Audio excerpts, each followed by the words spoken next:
Hi guys, welcome to the Kardavox Academy channel. My name is Veronna. I'm the singing coach here at the Kardavox Academy. We also have Mark, who's the harsh vocal coach and harsh vocalist. He's an amazing harsh vocalist, but I'm a singer, songwriter, and I'm gonna be talking about everything clean vocals. And I did one reaction so far of Epica of Simone Simons, and I really loved her voice. So if you haven't watched it, it was the song Arcana. But now I'm really curious to hear their newest release, Time, or Time. I guess that means something, but let's focus on the vocals here. And yeah, let's just get started. I'm excited. And I hope you're going to learn a thing or two about vocal technique because I'm a vocal nerd and I love to share my passion. Let's go.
All right.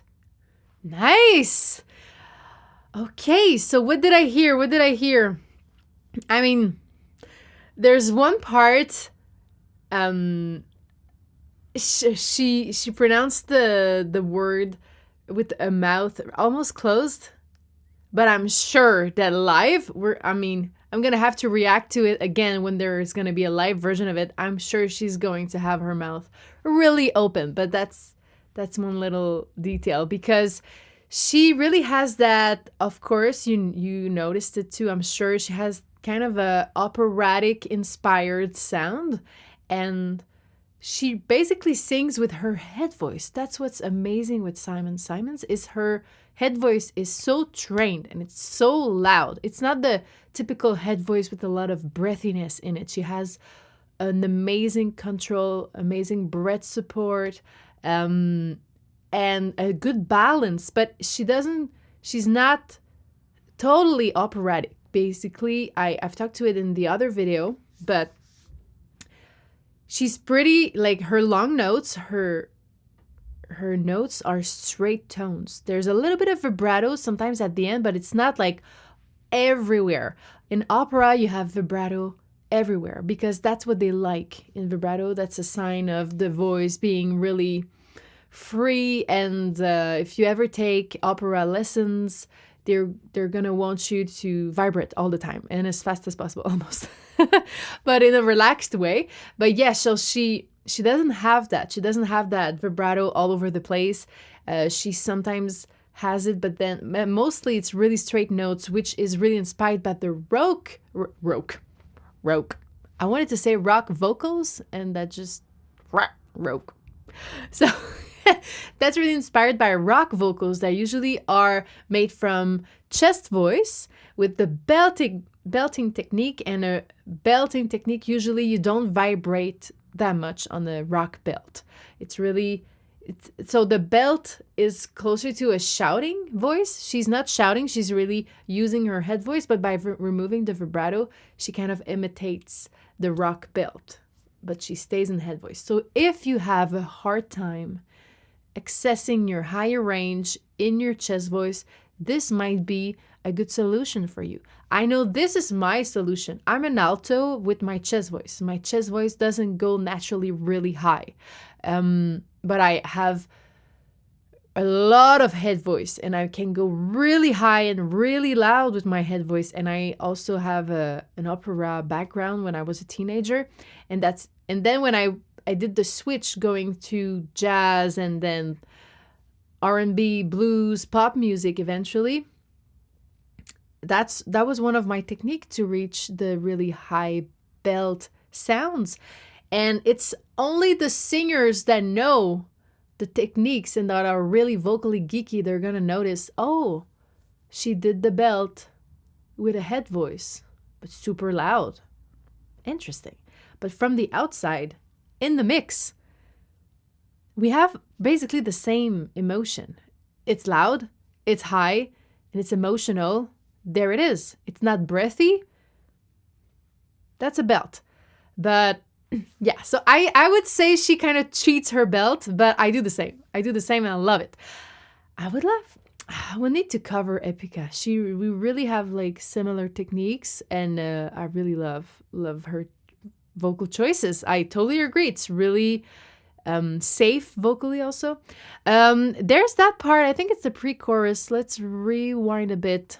She really goes more into an operatic sound, meaning she kind of opens a bit more. So her larynx started to go down a bit. She retracted her false vocal cords even more, making space on the side. I remember my first coach when I was a teenager, she was telling me, imagine that I'm pulling your throat side to side with like chains, and I'm just pulling that. That was a hardcore, like that was a really intense image, but it's because the false vocal cords, that's a cartilage right above your vocal cords. And that's, I think, for scream, I mean, I just started my journey with screaming lessons, but I'm really not as advanced as Mark, and we still have a lot of vocal studies to see about harsh vocals, but I think they do a lot with the false vocal cords, the cartilage right above the vocal cords. But what I learned from my studies is that this part of the vocal instrument, this is part of the voice, is not able to retract itself on the sides alone. Like the false vocal cords themselves can only go inside, or they can be centered, but they cannot be really retracted on the side. I don't know if you hear it. So, hello, hello, hello, 1, 2, 3, 4. That's centered, like you're a robot talking. Hello, hello, So it's not raspy, but it's just centered. It's not pretty opened like what she does. And then you have the retracted, but really there's a lot of muscle, and I have to think that my throat is as large as the room. So just retracting the false vocal cords is going to help with your clean singing. And for those of you, maybe my students or maybe people who want to scream and sing, that's a skill that you really need to manage, like becoming an expert of like contracting them and then retracting them on demand. And then you have the larynx. That's another thing. But yeah, I'm just really hearing that she opens up everywhere. So the lower larynx retracting even more, and even the soft palate is stretching back. Okay? Let's hear it.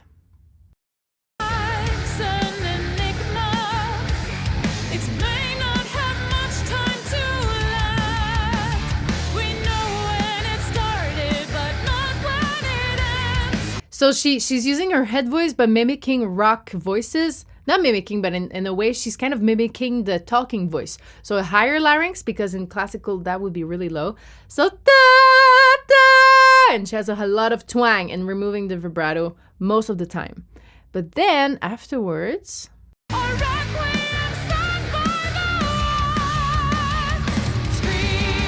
Okay, sorry. I'm sorry about... That's the place. I'm sure she was not smiling in the studio. No way she did that note. No. Why? I'm not hearing myself. I'm probably peaking. Anyways, I didn't put I have my headphones, but just for the song. I'm not hearing myself. Anyways, open your mouth.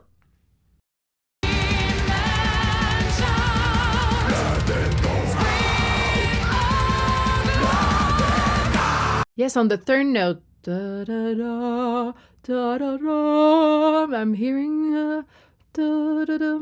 Yeah, I'm hearing her opening more. Sorry about my voice. I got COVID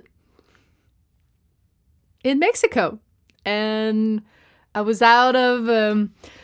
It's been rough. It's been rough on the voice. I guarantee you, I'm not on my 100% yet, and it's been 3 weeks.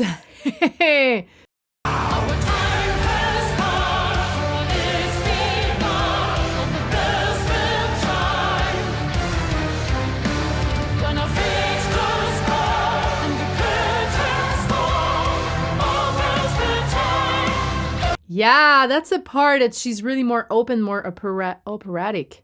I'm loving it. I'm loving that she uses different vocal techniques, but all in her head voice register.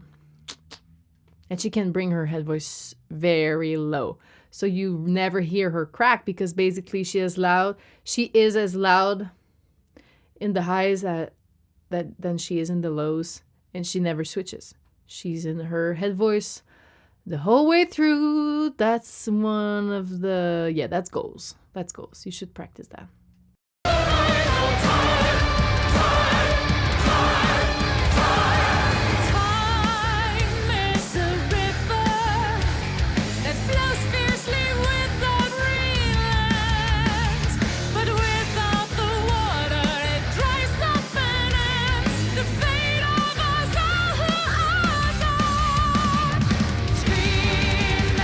Yeah, another thing that she does to kind of take the operatic placement she has and make it rock is the glottal attacks. You're not supposed to do that in opera, and she does it. Like, she doesn't care. Just go for it. For the interpretation, it's all worth it. So, where was it? Also, her pronunciation is really like in rock, pop, contemporary singing, basically. So there's a lot of consonants, as in opera, you would pronounce behind almost. It's like, I remember my opera teacher was telling me, imagine your mouth is over here. But that's not what she does. So yeah, that's another really difference.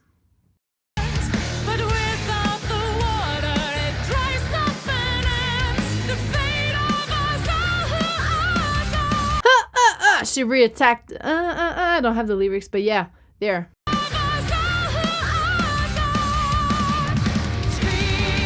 It's not easy to do in a head voice. She's really is the master of her voice. I'm loving this. And the song so far is really fun.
that was impressive.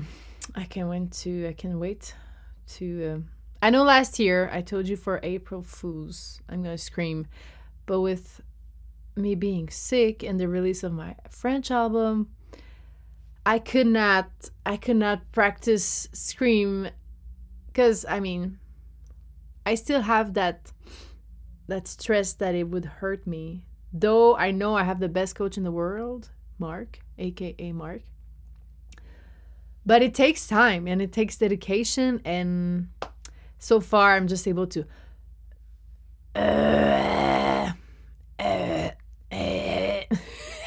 that's not scream, right? But I can have a little bit of distortion.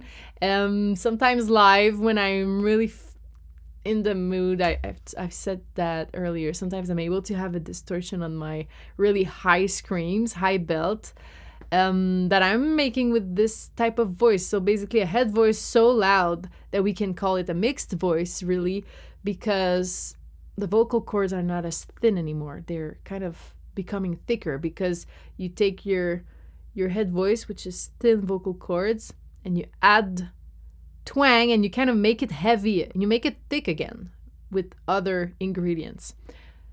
Sorry if I'm being too vocally nerdy. Let me know in the comments if you would like me to explain a bit more about mixed voice. But yeah, sometimes I can have distortion, but whew, that guy is great. And I love that, Simon is the singer, clean singing, and he's doing the harsh vocals. Thank you. It's really impressive when singers can do both, but it's really okay if you just sing, because singing itself is hard enough, really. And especially how she sings. It's an amazing technique, and yeah, maybe she can scream. I don't know. Has she ever screamed? Okay, let's finish the song. It's good. It's really good.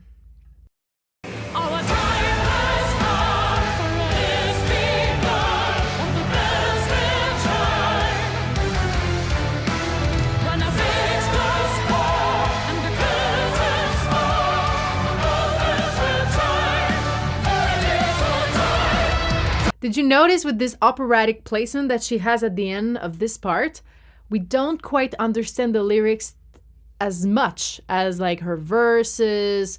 And yes, it's really high. That doesn't help, okay? But it's really the opera placement makes you pronounce almost backwards. It's like you have to let the vowels out so that the sound can come out really in the most free way. Is that a thing to say? French brain. But yes, so she's really letting it out with the less pronunciation. So if you also have a hard time with your highs, you can try that. Pronounce a little less. Let the resonance, let it resonate. And then after you can start to pronounce a bit more or not, depending on the style you want. But yeah, we really notice she's not she doesn't craquer. She doesn't, what is craquer? Bite. She's not biting in her consonants as much in that operatic part.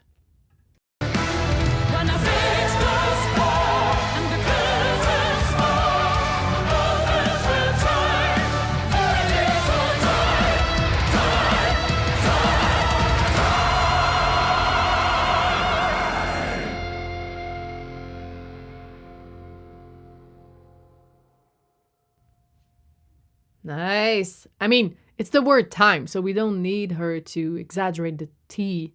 She can just resonate with the vowel. Very nice. Epica, one more time. I'm loving it. I love symphonic metal. I've told you already, this is a style that I'm really discovering, and I'm enjoying everything so far. Thank you for letting me into your symphonic metal world. Also, I'm reading your comments on, by the way, so sometimes some of you are really generous in the comments. You're like better than Wikipedia, really. You're kind of giving me backstories and who's the boyfriend of who's or the husband of who or the I'm loving the gossips. Not the gossips, but I'm loving the stories about all of this new world for me, really. And yeah, so let me know in the comments if that helped you to understand a little bit more about how Simone No, sorry, Simone Simons. I don't know why I said Simons. Simone Simons. I'm wondering if it's her real name or if it's just an artist name. But yeah, how she does her vocals, did you understand a little bit? Would you be interested to learn how to have a head voice like that? And this is not just for female singers. One of my secret sauce as a vocal coach is that I'm teaching my male students operatic female techniques, and we unlock the highs like crazies. And not just the highs in head voice and mixed voice, but stretching and going into this register in a way that you would never have done before is stretching your whole register too. So keep that in mind. Your head voice is the health of your voice. It's kind of the health indicator of your voice. So you really need to train it for your overall vocal health. Okay, that's it for me. I'm just mixing up my words. It's time for coffee. All right, see you next time, guys. And if you want vocal lessons, I have a couple of spots left. You can check our website below. See you guys soon. Bye.